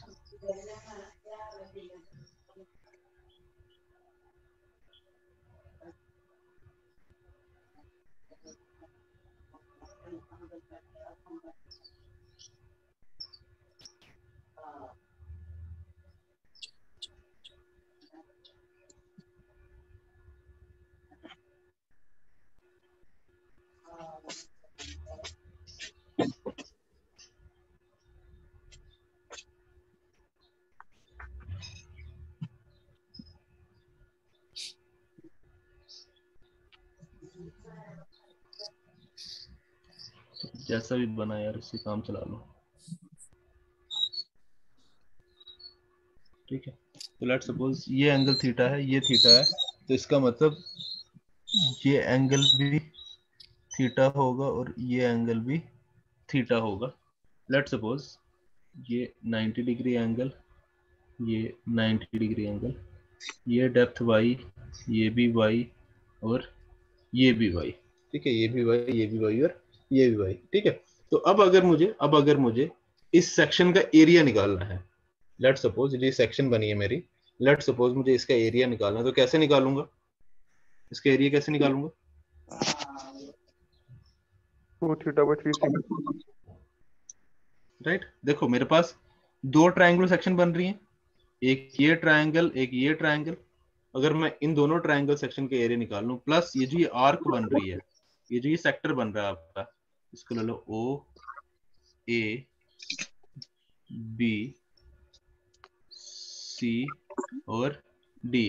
अगर ट्रायंगल ए ओ बी और सी ओ डी का एरिया निकल जाए और सेक्टर ओ बी सी का एरिया निकल जाए, तीनों को दोनों को ऐड करो तो मेरा क्या आ जाएगा, इस सेक्टर का पूरा एरिया, इस सेक्शन का पूरा एरिया।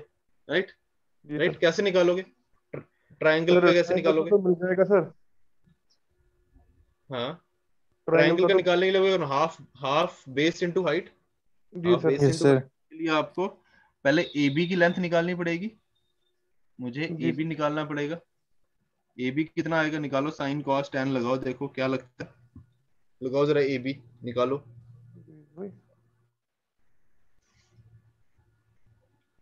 टेन लगेगा इसमें, नहीं कॉस लगेगा सर, कॉस बताओ कितना, टेन लगेगा, टेन, क्योंकि हमारे पास बेस दी हुई है ना। लगाओ यार, कॉट लगेगा यार, Y cot theta.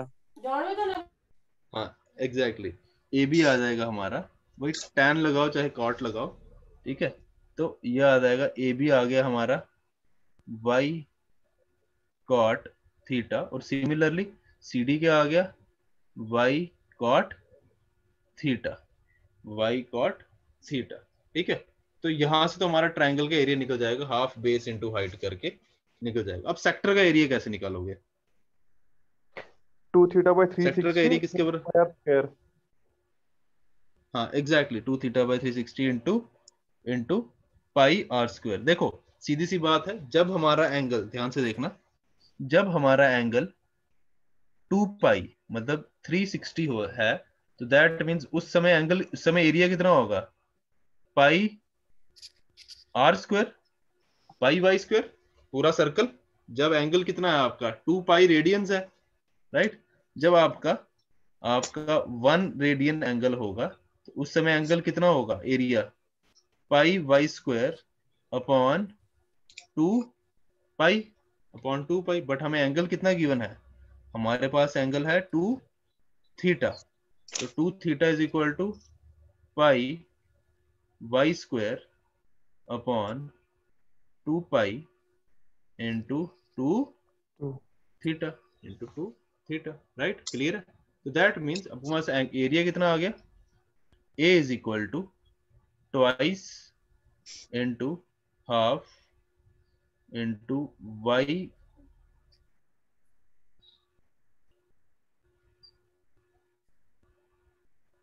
y cot theta into y, ये आ गया दोनों ट्राइंगल्स का area, half base into height, plus area of your sector, वो आ गया आपका pi y square upon 2 pi into 2 theta into 2 theta, right.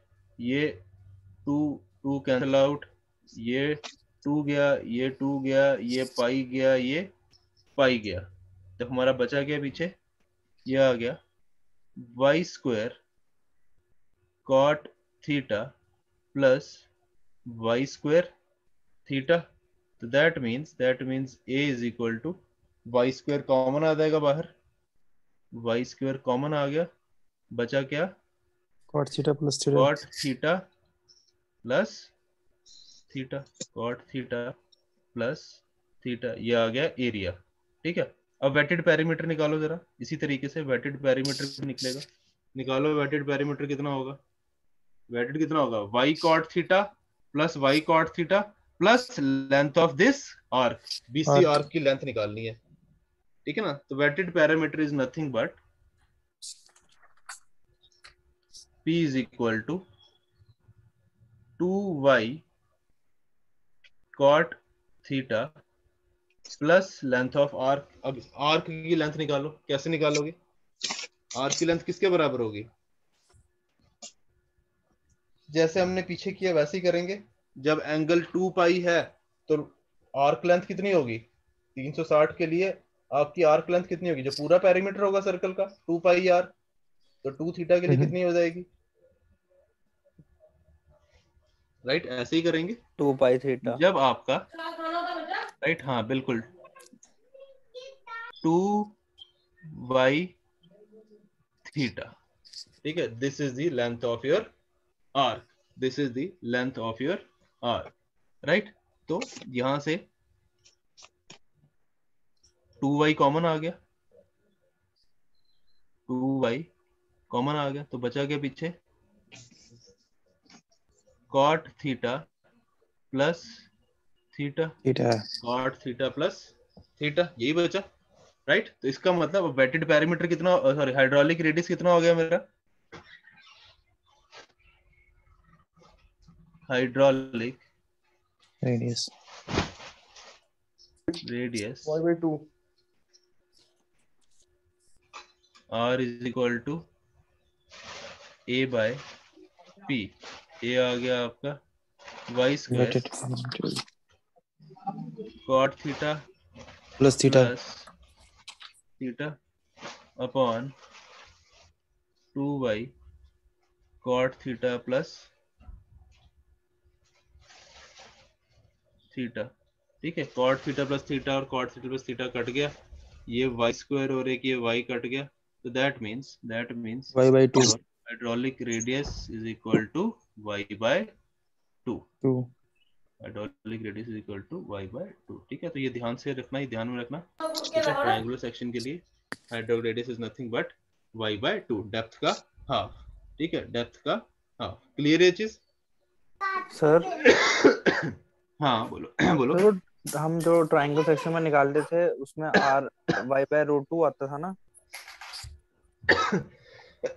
हाँ किसमें, मोस्ट इकोनॉमिकल सेक्शन में जब हम ट्रायंगल के लिए निकालते हैं वहां पे तो r y/2 होता है ना,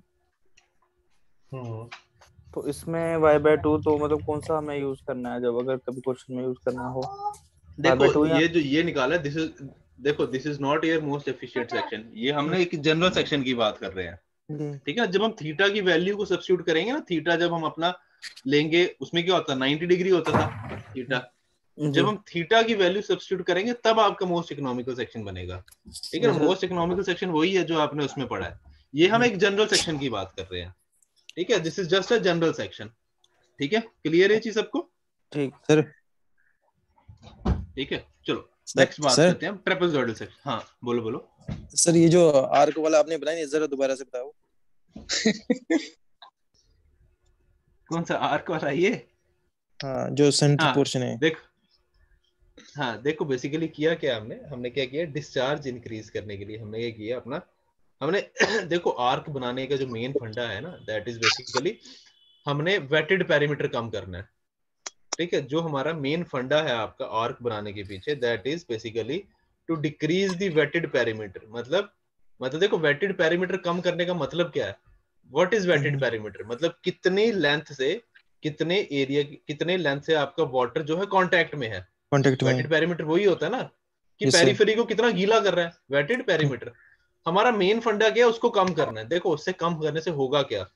आर आपने कम किया, आपने पी अगर कम किया, अगर ये पी की वैल्यू आपने कम की तो आपका आर बढ़ गया। R is equal to A by P, R is equal to A by P.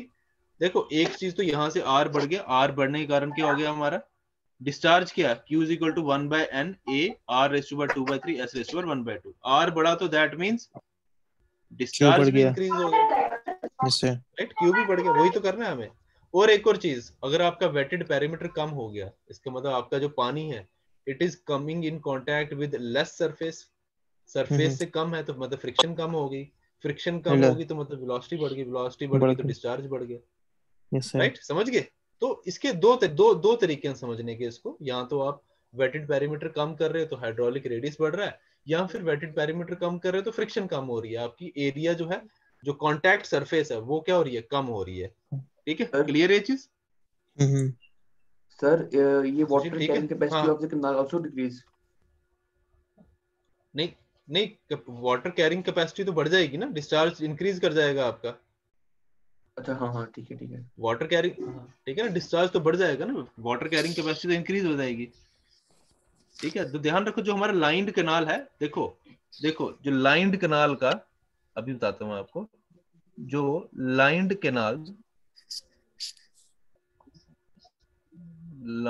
Canal का जो मेन एडवांटेज है that is velocity, higher velocity can be permitted. ठीक है, जो लाइंड कैनाल की मेन एडवांटेज है वो यही है कि higher velocity can be permitted,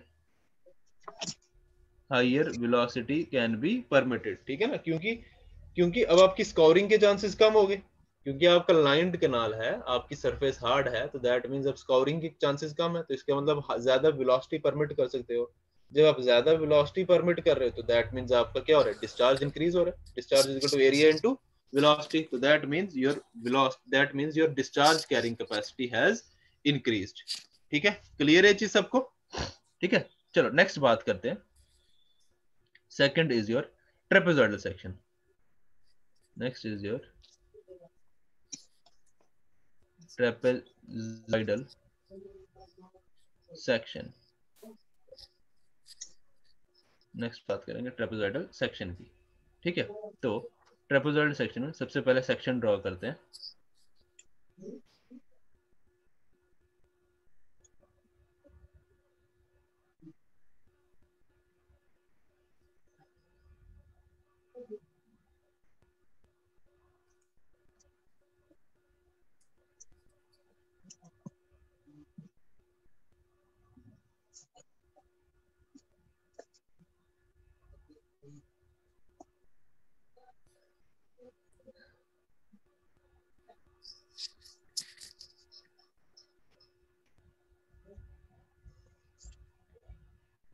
ठीक है, ये आ गई आपकी क्या, एक ट्रेपेजॉइडल सेक्शन। अब इसमें भी क्या किया हमने, इसमें भी हमने क्या किया, एजेस को क्या कर दिया? राउंड कर दिया है।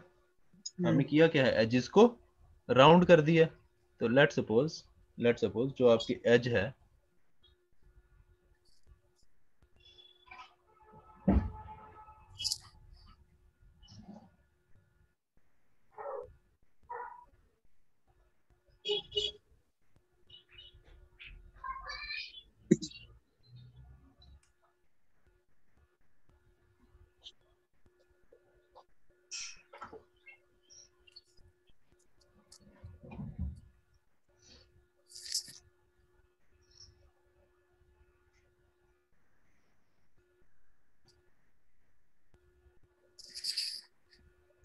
ये कर दिया अपने एज को राउंड। ठीक है, चलो ये जैसा भी बना है समझ लो ये राउंड ही है। ठीक है तो let's suppose this is the depth y और ये y, ठीक है, और दिस विड्थ यहाँ से लेके यहाँ तक इज दिस इज b, ठीक है। तो अगर ये एंगल थीटा है, if this angle is theta, तो इसका मतलब ये एंगल भी थीटा होगा, ये एंगल भी थीटा होगा, ये एंगल भी थीटा होगा, और ये एंगल भी क्या होगा, थीटा, ठीक है। तो अब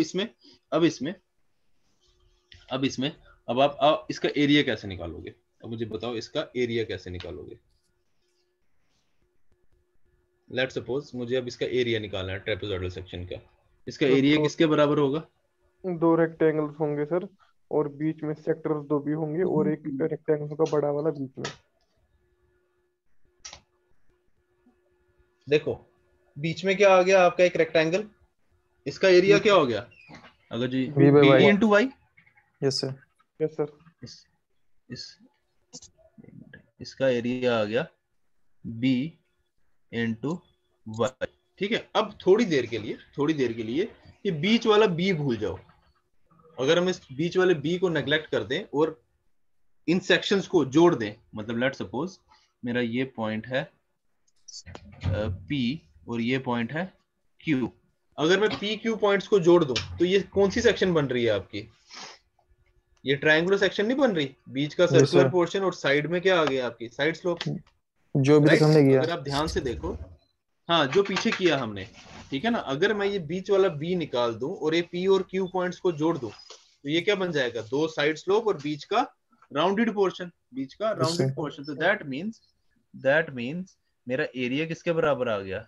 A is nothing but area of your triangular section y square into cot theta plus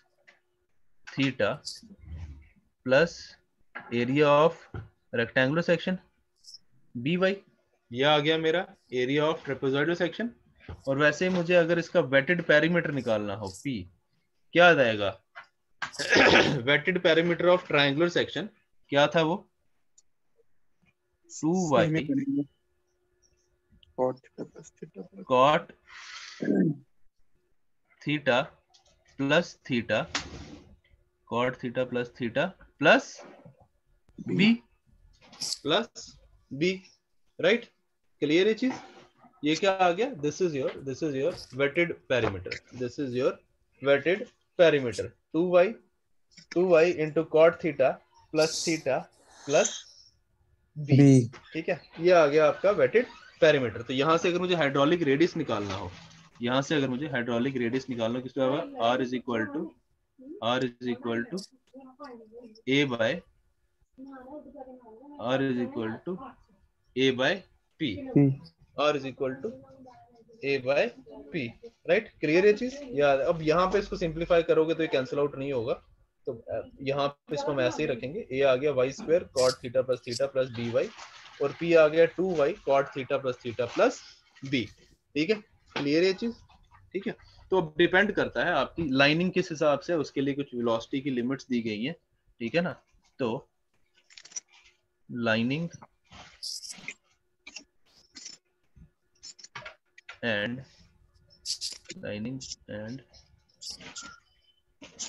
velocity, ठीक है। अगर आपकी लाइनिंग कॉन्क्रीट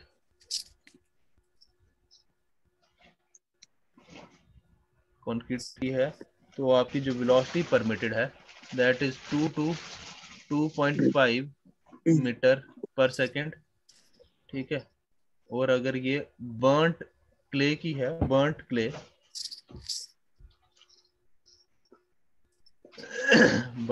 है, देन वेलोसिटी इज 1.8 मीटर पर सेकेंड। और अगर बोल्डर लाइनिंग है, जो हम स्टोन पिचिंग करते हैं, ठीक है, boulder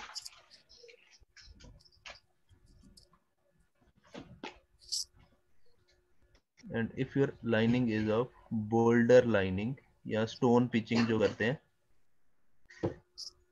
then the velocity permitted is 1.5 meter per second. Velocity is 1.5 meter per second. ठीक है, क्लियर है ये? ट्रेपेजॉइडल के केस में ये वैल्यूज हैं। हाँ, ये ट्रेपेजॉइडल से देखो, हम जो हमारी जो मेन चैनल्स बनती है ना, जो बड़े बड़े चैनल है, वो सारी ट्रेपेजॉइडल ही बनती है। ठीक है ना? अगर आपने खुद भी अगर फॉर एग्जांपल आपने देखा होगा रणबीर कैनाल है, कोई भी जो बड़ी कैनाल्स होती हैं वो सारी ट्रेपेजॉइडल बनती है। ट्रेपेजॉइडल क्यों बनती है? क्योंकि कंस्ट्रक्शन इसकी आसान होती है। ठीक है ना? प्रैक्टिकली कंस्ट्रक्ट करना इसको आसान होता है। तो हम जो भी हम अगर आप प्रैक्टिकली आप कोई भी आप चैनल देखो, कैनाल देखो, वो सारी आपकी क्या होती है? वो सारी आपकी ट्रेपेजॉइडल ही होती है। ठीक है, क्लियर है ये चीज सबको? ठीक है। ठीक है, चलो आज फिर इतना ही रखते हैं, तो कल कंटिन्यू करेंगे। तो होपफुली कल आपका इरिगेशन खत्म कर देंगे। इसमें यार देखो, एक आपका टॉपिक है, क्या आपको डैम्स वाला पोर्शन है सिलेबस में आपके? देखना पड़ेगा। सिलेबस है किसी के पास? तो मुझे सिर्फ इतना बता दो कि ये जो डैम वाला पोर्शन सर है, डैम्स है, कैनाल हेड्स, रेगुलेटरी वर्क, सब है, क्रॉस ड्रेनेज वर्क। हाँ, canal dams, canals, canal head works and regulatory works sir है इसमें। देखो, कैनाल हेड रेगुलेटरी वर्क्स के मैंने नोट्स दिए हुए हैं आपको, वो एक बार पढ़ लेना, तो कल डिस्कस कर लेंगे उनको। ठीक है, कैनाल रेगुलेटरी वर्क्स के मैंने आपको नोट्स दे दिए हैं। क्रॉस ड्रेनेज वर्क छोटा सा ही, वो एक्वाडक्ट, साइफन वगैरह, तो कल डिस्कस कर लेंगे वो। डैम्स में देखो, अब इसमें ना बेसिकली दो चीजें आती हैं, मेरी बात ध्यान सुनना। जो डैम्स में एक तो आता है आपका जो स्टेबिलिटी हम चेक करते हैं डैम्स की। ठीक है ना? तो उसमें आपका वो 2-3 टाइप की फोर्सेज हैं आपकी, उसमें वो डिस्कस करना है। और एक आता है आपका एलिमेंट्री प्रोफाइल ऑफ डैम। ठीक है, एलिमेंट्री प्रोफाइल ऑफ डैम, हाँ, जो कि थोड़ा इंपॉर्टेंट है, उसको टाइम लगेगा आपके एलिमेंट्री प्रोफाइल ऑफ डैम को। ठीक है ना? तो कल एक काम करेंगे आपका, कल हम cross drainage work, regulatory works और जो कैनाल वाला पोर्शन है, कल वो सारा खत्म कर लेंगे, कैनाल वाला पोर्शन। ठीक है, फिर एक दिन रखेंगे डैम्स के लिए। ठीक है, क्योंकि डैम्स में एलिमेंट्री प्रोफाइल पढ़ने में थोड़ा टाइम लगेगा। ठीक है, तो कल एक काम करेंगे, कल कैनाल वाला पोर्शन खत्म कर लेंगे, और परसों फिर आपका क्या करेंगे, परसों हम आपका डैम्स वाला पोर्शन कर लेंगे। ठीक है, क्लियर है? सर जो रिवर है, वाटर लॉगिंग, एक मिनट, हाँ, वाटर लॉगिंग वो कल ही हो जाएगा, वो छोटा सा टॉपिक है, वाटर लॉगिंग वगैरह ना, वो ग्राउंड वाटर वगैरह डिस्चार्ज, हाँ, reclamation of your alkaline and Saleen soil, छोटा सा टॉपिक है। हाँ, ठीक है ना, वो हो ही जाएगा। तो पर मेरी एक बात सुना, कल सिर्फ मैंने जो आपको नोट्स दिए ना, क्रॉस ड्रेनेज वर्क्स और रेगुलेटरी वर्क्स वाले, वो जरूर पढ़ लेना एक बार पहले। ठीक है, वो कल हम डिस्कस कर लेंगे, वो नोट्स आपको दिए हुए, वो एक बार जरूर पढ़ लेना पहले। ठीक है ना? तो कल उसको फटाफट डिस्कस कर लेंगे फिर। ठीक है, क्लियर है चीज? ठीक है सर। सर वो यील्डिंग वगैरह पढ़ाओगे? चलो फिलहाल कौन सा?